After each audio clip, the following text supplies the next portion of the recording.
नमस्कार सांग मैंने जय जगन्नाथ। चलतु आम बनवा आज मटर चना आलू रे घुगुनी तरकारी। देखु मु राति मटर चना को भिजे कर रखीदी आम ताकू आलू को मटर चना को सिझे नवा। देखु मु आलू को मटर चना को भल भाव में सिझे दूची। तापर आम कड़े बसैबा कड़े को गरम होबार लगी छाड़ीदबा। देखु कड़ेटी गरम हो गला पर मु सोरिष तेल देदेली।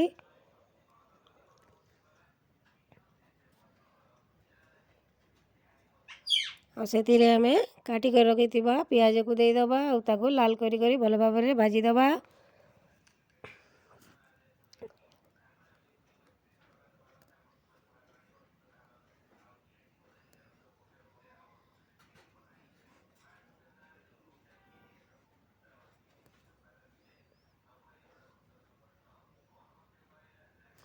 देखु मुझे लाल करी भल भाव में भाजी नौची।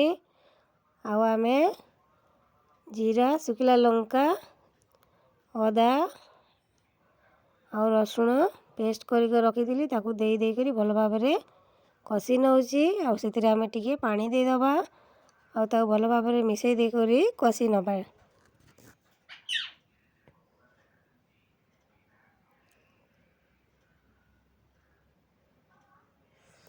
देखु टिके भल भाव में मसला टी हल्का भाव में कषि गला हलदी गुंड लका गुंड आउ जीरा गुंड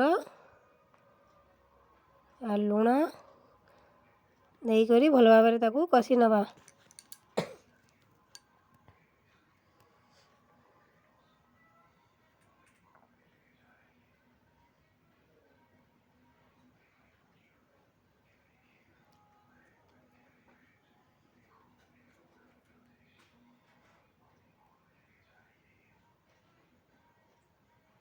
देखु भल भाव में कषि गला सिझे कर रखी आलू मटर चना को ताकू देदबा से ताकू भल भाव में कषि नबा।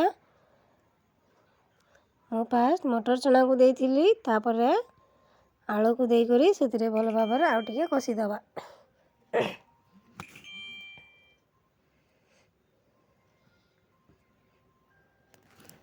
जेहेतु आलूटी आम सिझे कर रखी से लगी पछे दबार लगी पड़ला ताको पछे देकर भल भाव में कषि नेली।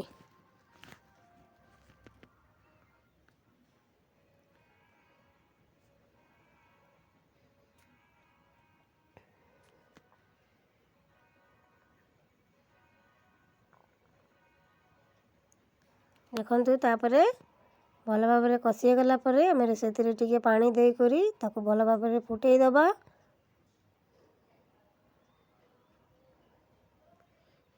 देखु तरकारी आमर भल भाव में फुटी गलानी।